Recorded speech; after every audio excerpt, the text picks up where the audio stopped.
Assalamualaikum warahmatullahi wabarakatuh. Halo, perkenalkan, nama saya Eka Dewi Puji Lestari dengan NIM 23410104012. Di sini saya akan membuat video pembelajaran tentang interaksi sosial untuk siswa kelas 5 SD atau MI fase C.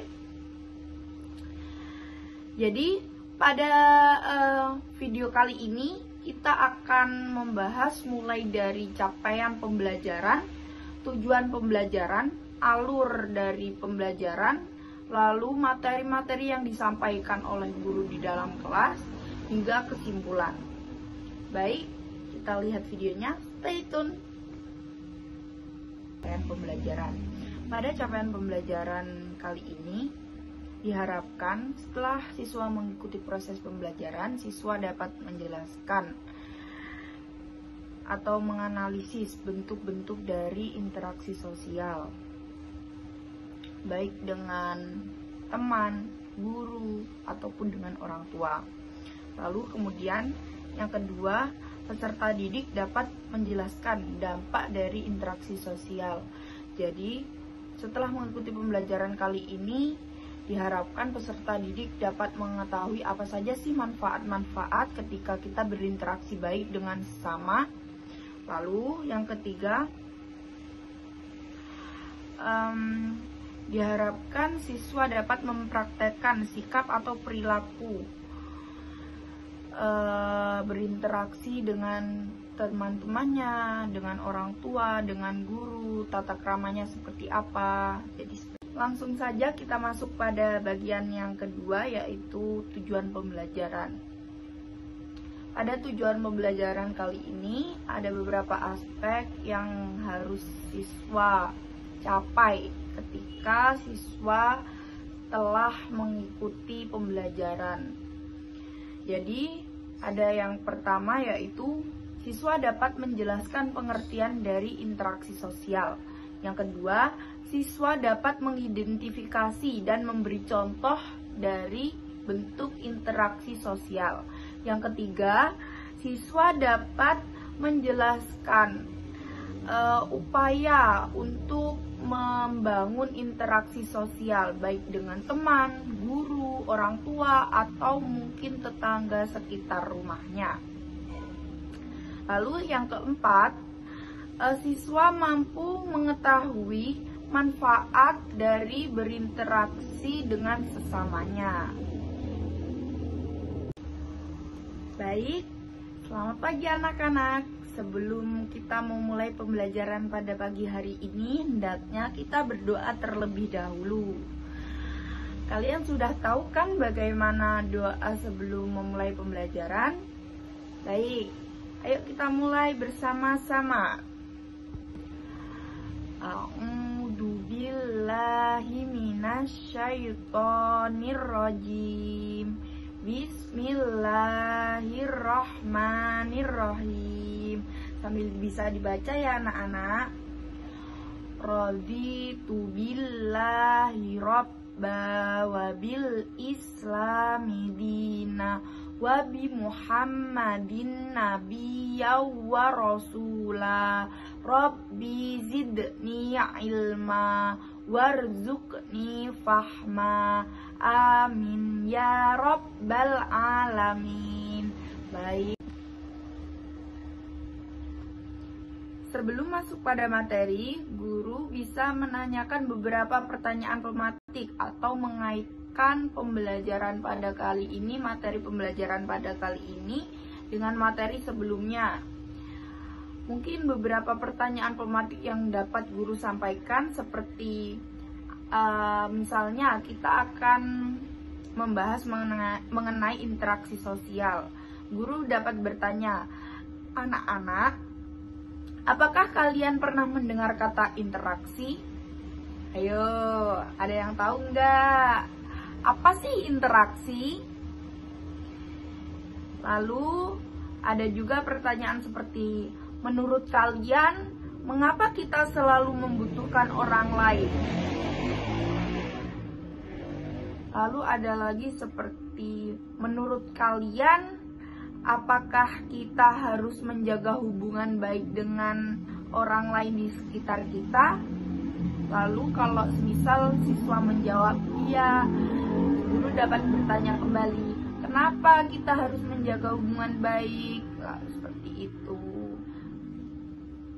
Ya, setelah guru menanyakan beberapa pertanyaan pematik kepada peserta didik, guru dapat langsung menyampaikan materi yang akan kita sampaikan pada pembelajaran kali ini. Karena pembelajaran kali ini kita akan membahas interaksi sosial, mari langsung saja kita masuk pada materi. Apa sih pengertian dari interaksi sosial itu? Interaksi sosial adalah hubungan antar manusia. Poinnya, hubungan antar manusia. Interaksi sosial dapat terjadi karena manusia adalah makhluk sosial.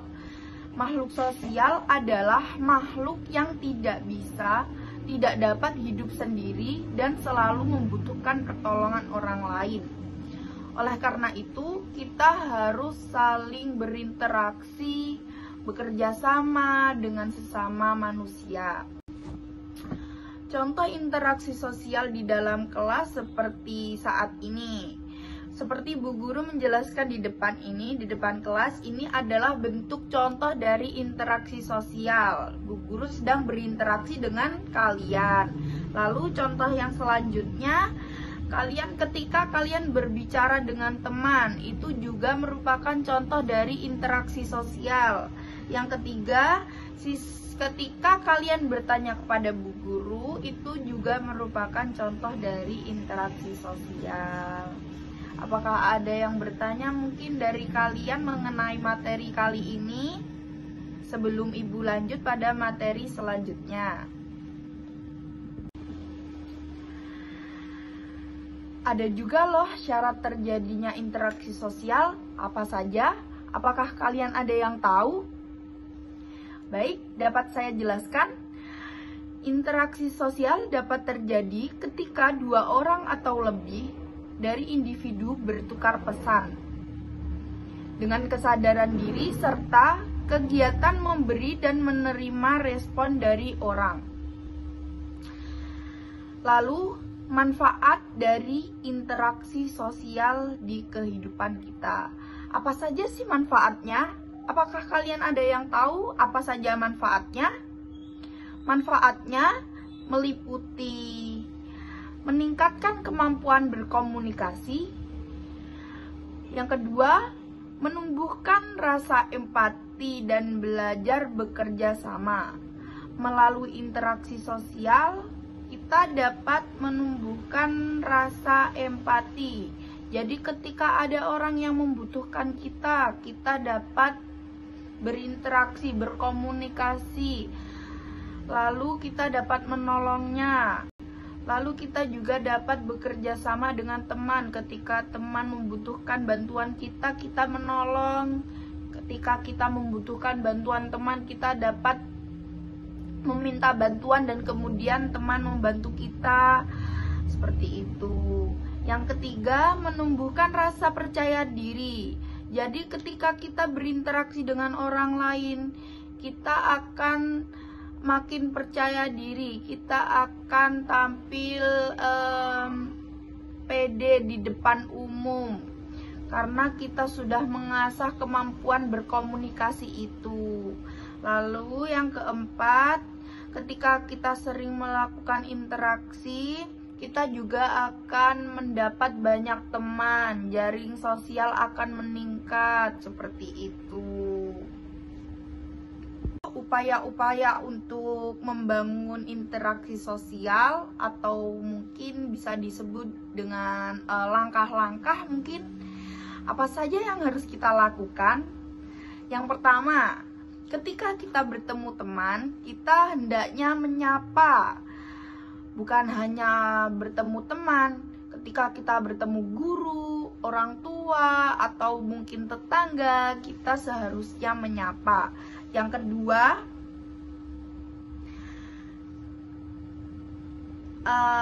dialog antar kelompok. Maksudnya kita dapat berbincang-bincang ketika kita bertemu. Mungkin kalian bertemu dengan ibu guru, dengan kalian menyapa, kita akan berkomunikasi seperti itu. Yang ketiga, partisipasi aktif dalam kegiatan sosial. Kalian dapat mengikuti beberapa kegiatan-kegiatan agar kalian bertemu dengan banyak orang, kemudian kalian berkomunikasi seperti itu. Ketika kalian mengikuti ekstrakurikuler, mungkin jadi kalian kan bertemu dengan teman-teman baru, kalian saling berkenalan, menyapa, akan terjadi interaksi sosial di dalam kegiatan itu. Lalu yang keempat, bertanya ketika tidak tahu. Jadi seperti halnya ketika di dalam kelas ini, ketika kalian tidak mengerti apa yang Bu Guru sampaikan di depan kelas, kalian dapat bertanya kepada Bu Guru mengenai hal-hal yang kalian tidak ketahui, atau mungkin kalian dapat bertanya dengan teman sebangku seperti itu. Karena dengan terjadinya hal itu, kalian akan berinteraksi dengan orang lain. Ada beberapa peran lembaga sosial juga. Yang pertama, menanamkan nilai kebersamaan. Yang kedua, mendorong toleransi dan dialog. Yang keempat, menyediakan ruang partisipasi bagi semua kelompok. Jadi misal sekolah dapat menyediakan ruang, seperti mungkin ada beberapa ekstrakurikuler di sekolah, jadi dapat tercipta interaksi antar peserta didik, mereka jadi belajar banyak hal seperti itu. Wah, tidak terasa ya, materi yang Ibu sampaikan sudah habis, sudah selesai. Mungkin ada dari kalian ada yang bisa menyimpulkan apa sih yang kita bahas dari tadi mengenai interaksi sosial. Mungkin kalian bisa menjawab apa interaksi sosial. Hayo.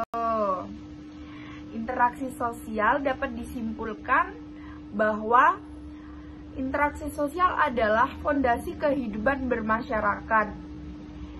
Dengan berinteraksi dengan baik, dengan berkomunikasi dengan baik, kita akan menciptakan lingkungan yang damai. Dengan berempati dan kerjasama, kita akan menumbuhkan rasa sayang antar sesama. Setiap orang dapat mengatasi perbedaan dan mengembangkan potensi diri serta kelompok. Dengan berinteraksi, kita akan mengembangkan hal tersebut. Baik, anak-anak, terima kasih sudah mendengarkan pembelajaran pada pagi hari ini. Semoga pembelajaran pada hari ini dapat bermanfaat bagi kalian semua. Sebelum mengakhiri pembelajaran, Ibu ada satu pantun nih untuk kalian. Dengerin ya. Senin depan ada ulangan. Ulangannya mata pembelajaran semua. Interaksi sosial itu adalah hubungan antara aku, kamu, dan semuanya. Anak-anak, selain pantun, Ibu juga ingin mengajak kalian untuk bernyanyi bersama-sama di depan kelas. Karena agar kita lebih memahami apa yang Ibu sampaikan tadi ya. Ini ada kaitannya dengan materi interaksi sosial. Judulnya Faktor Pendorong Interaksi Sosial. Mari kita nyanyikan bersama-sama. 1, 2, 3. Faktor pendorong interaksi sosial itu ada 6 yang harus kita tahu. Yang pertama imitasi, kedua sugesti, dan yang ketiga ada identifikasi. Keempat simpati, kelima motivasi, dan yang keenam itu ada empati. Hore, terima kasih anak-anak. Pembelajaran kali ini telah selesai. Wassalamualaikum warahmatullahi wabarakatuh.